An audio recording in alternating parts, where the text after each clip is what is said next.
She thought she had the power. Armed with HOA rules and a sense of entitlement, the neighborhood Karen believed she could control everything, including the life of the black man who lived just a few houses down. At first, it was small warnings, little notes slipped into his mailbox. But then, one morning, he stepped outside and froze. His hedges, his pride, his work, his peace were gone, cut down without his consent. It was meant to humiliate him, to remind him of his place. But what she didn't realize was this. He had no intention of staying silent, and his response, no one saw it coming. It was supposed to be his sanctuary. After years of hard work, long shifts, and saving every dollar he could, Marcus finally had a home he was proud of.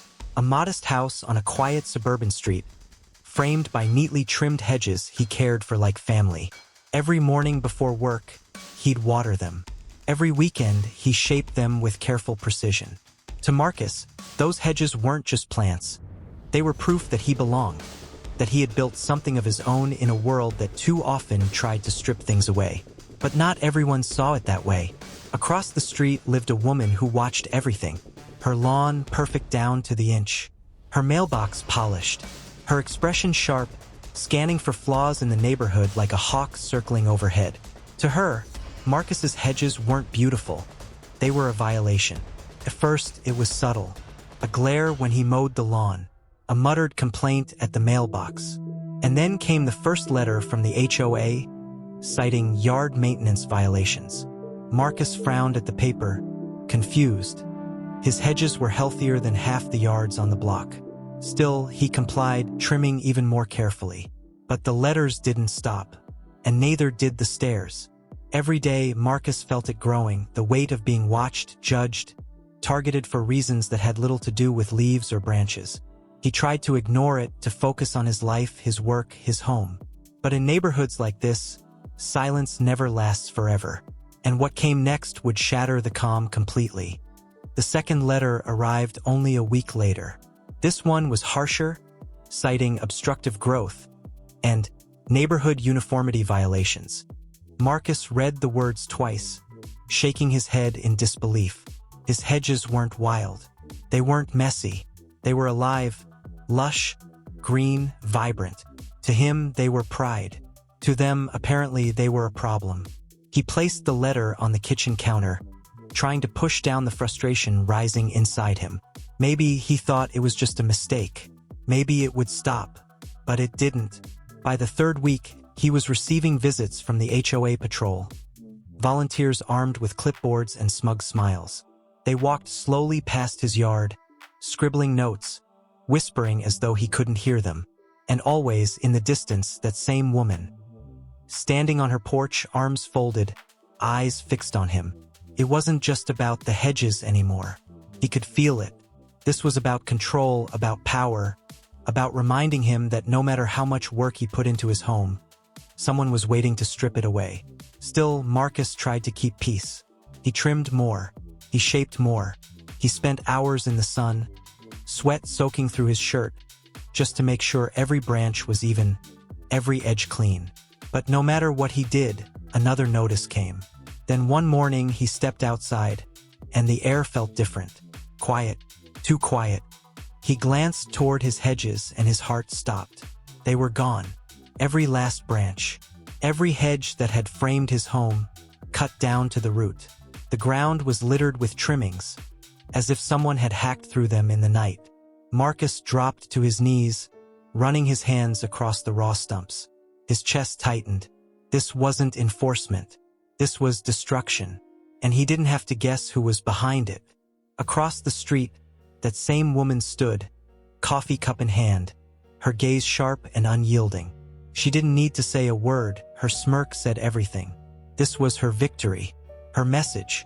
Marcus felt anger flood through him, hot and heavy. But beneath it, something else stirred. Resolve. He thought of all the hours he had spent on those hedges. All the mornings, all the weekends, all the care. She hadn't just cut plants. She had cut into his dignity, his hard work, his peace. And in that moment, Marcus made a decision. He would not rebuild the hedges. He would not beg the HOA to understand. He would not play their game anymore. If she wanted a battle, she had just declared war. That night, he sat at his kitchen table, sketching, planning, calculating. Not with rage, but with focus. The hum of the refrigerator was the only sound as his pen scratched across the paper. Block by block, line by line, he mapped out something permanent, something she couldn't trim away, something no HOA could claim as overgrowth. A wall, not just a wall of stone, but a wall of defiance. The next morning, as the sun rose over the neighborhood, Marcus was already at the hardware store, loading cinder blocks into his truck. Neighbors watched curiously as he unloaded them, stacking them neatly in his yard. Sweat rolled down his forehead, but his movements were steady, purposeful. By the end of the first day, the foundation was set. By the end of the week, the wall began to rise, gray, solid, unmovable. And with every block he laid, whispers spread through the neighborhood. Some neighbors nodded in quiet approval. Others shook their heads, muttering about eyesores and property values. But Marcus didn't care, because this wasn't just about property anymore. This was about dignity. This was about resistance. This was about taking back control. And the higher the wall grew, the clearer it became. Karen hadn't won. Marcus had just begun. By the second week, the wall was undeniable. Rising higher than the Hedges had ever stood, it stretched across his property line like a fortress, bold, unyielding, a silent message carved from stone. Every cinder block seemed to echo his defiance, each line of mortar a declaration that he would not be erased. Neighbors gathered on sidewalks, pretending to walk their dogs or fetch their mail, but their eyes lingered on Marcus's yard. Some whispered admiration, others frowned, worried about what the HOA would say, but no one could look away. And then there was her, Karen. She stood on her porch, fists clenched at her sides, her perfect lawn suddenly small and fragile in the shadow of his creation. At first, she had smirked, certain the HOA would step in and tear it down. But as the wall grew taller, her smirk faded. The notes stopped. The glares became less confident. She realized something she hadn't before. This wasn't just landscaping. This was a stand. For Marcus, each block was more than stone. It was a piece of his story, a barrier against the constant erosion of dignity he had endured. He worked late into the evenings, the sound of cement mixing with the rhythm of his heartbeat, determined, relentless. And finally, one evening, he set the last block in place. He stepped back, sweat dripping, chest heaving, and looked at what he had built. It wasn't just a wall. It was a monument.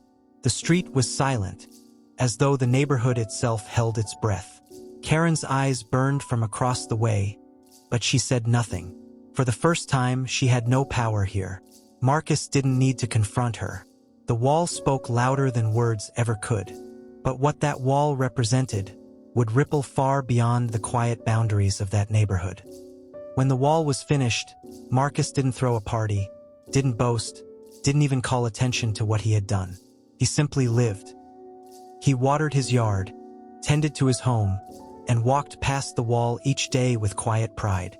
To him, it wasn't about revenge, it was about reclaiming peace. But the wall didn't go unnoticed. The HOA tried, of course. Letters arrived, claiming it was unapproved construction and disruptive to neighborhood aesthetics. Yet Marcus stood firm. The wall was legal, the permits filed, every detail accounted for. They had no power to tear it down. And for the first time, he wasn't on the defensive. They were. Neighbors who had once stayed silent began to see the wall differently. Some called it bold. Others called it necessary. A few even admitted they wished they had the courage to do the same. Because everyone, in their own way, had felt the suffocating grip of control. But for Marcus, there was another layer to it. One they could never fully understand. For him, the wall wasn't just a shield against an HOA. It was a shield against a lifetime of being told to shrink, to comply, to stay quiet. It stood as proof that no matter how many times someone tried to cut him down, he could build back stronger, higher, and unmovable. Karen still lived across the street. But now, every time she looked out her window, the wall met her gaze. And that, Marcus knew, was enough. He didn't need her approval. He didn't need her acknowledgement. His wall spoke the truth, that resilience could not be trimmed and dignity could not be destroyed. This wasn't just his story. It was a reflection of something larger, a truth that echoes far beyond a single neighborhood. How many more walls must be built before the world finally learns to stop tearing people down?